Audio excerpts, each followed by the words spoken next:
जीव टांगणीला लावणाऱ्या प्रतीक्षेनंतर जिल्ह्याच्या पश्चिम भागात पावसाने हजेरी लावली आहे. शिराळा वाळवा तालुक्यात मध्यम पाऊस झाला तर सांगली मिरज शहरात हलक्या पावसाने शेतकरी वर्गात आशा निर्माण केली आहे. सलग 6 दिवस पावसाने दडी मारल्याने खरीपाच्या पेरण्या स्थगित करण्यात आल्या. गेल्या आठवड्यात गुरुवारी पावसाने उघडीप दिली. पावसाने उघडीप दिल्याने उन्हाचा तडाखा वाढला होता. जिल्ह्यात 35% खरीपाच्या पेरण्या झाल्या असून उर्वरित ठिकाणी पावसाच्या विश्रांतीमुळे पेरण्या स्थगित करण्यात आल्या आहेत. 8 दिवसांच्या विश्रांतीनंतर सांगली जिल्ह्याच्या पश्चिम भागात बुधवारी पुन्हा एकदा पावसाने हजेरी लावली. शिराळा आणि वाळवा तालुक्यात हलक्या ते मध्यम स्वरूपाच्या पावसाच्या सरी कोसळण्यास सुरुवात झाली असून वातावरणात गारवा निर्माण झालाय. सांगली शहरातही सकाळपासून थांबून पावसाच्या हलक्या सरी सुरू झाल्याने नागरिकांना उकाड्यापासून दिलासा मिळालाय. पावसामुळे शहरातील काही भागात रस्त्यावर पाणी साचल्याचं चित्र दिसून आलं. दरम्यान जिल्ह्याच्या पूर्वेकडील जत, आटपाडी, कवठेमहांकाळ, खानापूर आणि तासगाव तालुक्यामध्ये अद्याप समाधानकारक पावसाची नोंद झाली नाही. त्यामुळे या भागातील शेतकरी पावसाच्या प्रतीक्षेत असून खरीप पिकांसाठी लवकरच पाऊस पडण्याची अपेक्षा व्यक्त केली जाते. वाळवा तालुक्यातील गोटखिंडी येथे लहान मोठ्या चोऱ्यांचं सत्र सुरूच असून त्यातच होणाऱ्या लोड शेडिंगमुळे चोरट्यांचं चांगलंच फावलंय. लोड शेडिंग, चोऱ्या आणि घालावी लागणारी गस्त यामुळे येथील नागरिक चांगलेच त्रस्त झाले असून त्यांनी याची कैफियत सोशल मीडियाच्या माध्यमातून मांडून लोड शेडिंग बंद करून चोरट्यांचा बंदोबस्त करण्याची मागणी केली आहे.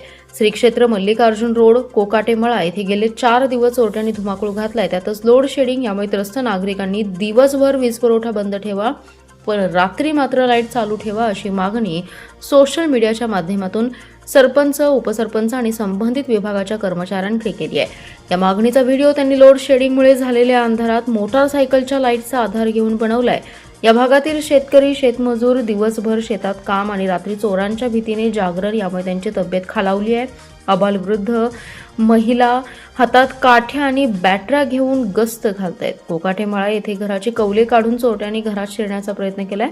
घरातील लोक जागे झाल्याने त्यांनी दंगा करता चोरटे पसार झाले. पोपट येवले यांच्याही घरात चोरट्यांनी शिरण्याचा प्रयत्न केला. शेती पंपाच्या मोटारींच्या केबलच्या चोऱ्या, मोरेगल्ली झालेली सोने चांदी आणि पैशांची चोरी यामुळे या परिसरात भीतीचं वातावरण पसरले.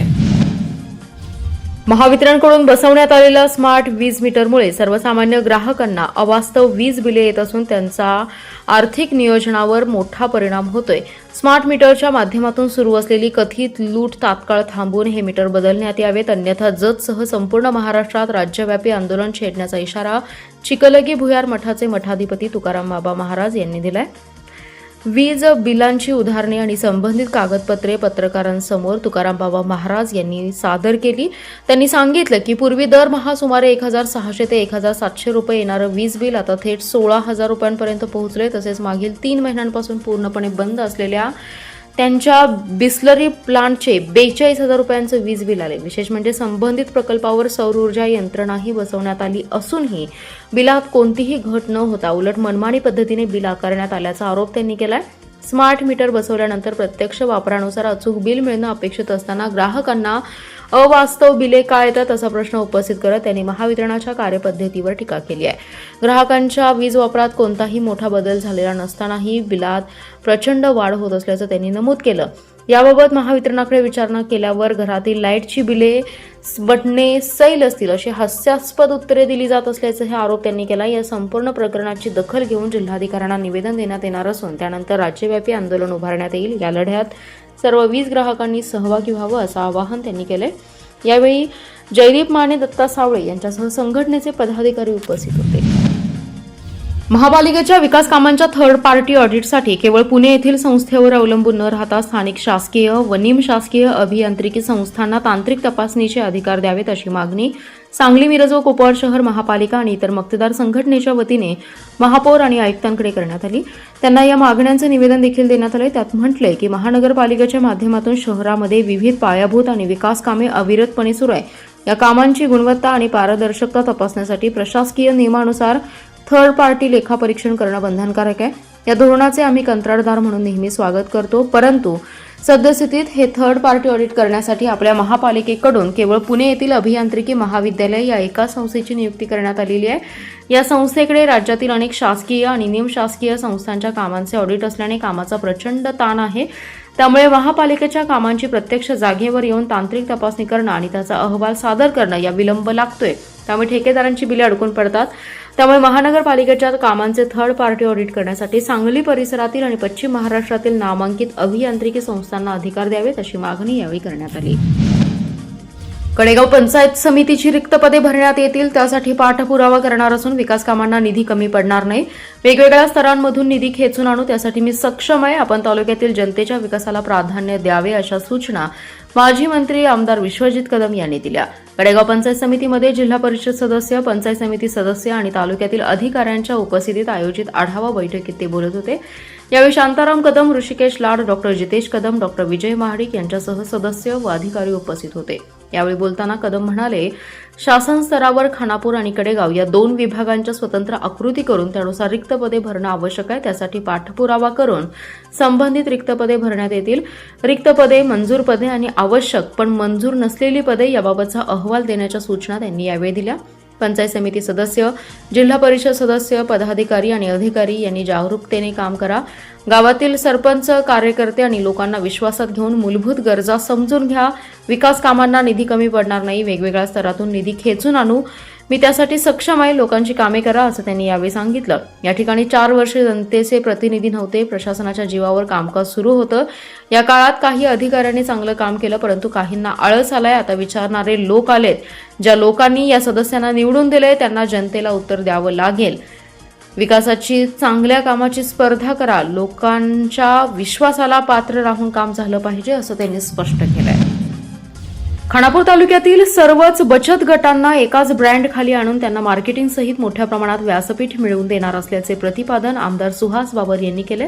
विटा पंचायत समिती येथे आयोजित स्वर्गीय शोभा बाबर फाउंडेशन आयोजित महिला बचत गटासाठी 1 दिवसीय कार्यशाळेमध्ये ते बोलत होते. कार्यक्रमाचे मुख्य वक्ते म्हणून डॉक्टर उमाकांत पडवळकर उपस्थित होते. यावेळी बोलताना आमदार सुहास बाबर म्हणाले, तुम्ही जो माल उत्पादित करीत आहात त्यासाठी सर्व प्रकारचे प्रशिक्षण देणं हाच या कार्यशाळेचा मुख्य उद्देश आहे. तुम्ही उत्पादित करत असलेल्या मालासाठी लागणारी सर्व प्रकारची कागदपत्रे, यात लायसन्स, सर्टिफिकेट हे इथेच मिळण्यासाठी स्वर्गीय शोभाकाकी बाबर फाउंडेशन आपल्याला मदत करणार आहे. नवीन बचत गटांना जर स्वतःचा व्यवसाय सुरू करायचा असेल तर ट्रेनिंग पासून सर्व शासकीय योजना, भाग भांडवलापर्यंत तसेच मार्केट देखील मिळवून देण्याची जबाबदारी आमची राहील. जे खरंच चांगले ब्रँड असतील त्यांना भारताबरोबरच भारताबाहेर देखील मार्केट मिळवून देण्यासाठी प्रयत्न करणार आहे. तसेच विटा शहरांमध्ये जे नवीन बसस्थानक सुरू आहे त्यातील एक गाळा हा बचत गटासाठी देण्यात यावा अशी मागणी देखील करण्यात आली आहे. तुम्हाला जेवढे आर्थिक सक्षम करता येईल तेवढे करण्याची जबाबदारी आमची राहील. या मतदारसंघातील सर्वच बचत गटांना एकत्रित करून त्यांची फार्मर कंपनी स्थापन करून त्यांचं मार्केटिंग करून त्यांना सक्षम करणार असल्याचे सुहास बाबर यांनी सांगितले.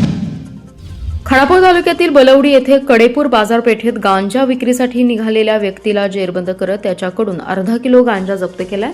या प्रकरणी समीर अजमुद्दीन अत्तार यास अटक केली आहे. शुक्रवारी विटा पोलिसांच्या गुन्हे प्रकटीकरणातील पथकातील अंमलदार विटा पोलीस ठाणे हद्दीमध्ये पेट्रोलिंग करत होते. यावेळी त्यांना गोपनीय माहिती मिळाली की तासगाव ते कडेपूर रोडने बलवडी भाळवणी हद्दीतील बोरीचे टेक येथे संशयित समीर अत्तार हा तयार गांजा घेऊन कडेपूर येथे बाजारात घेऊन जाणार आहे. यावेळी पथकाने त्या ठिकाणी जाऊन सापळा लावला.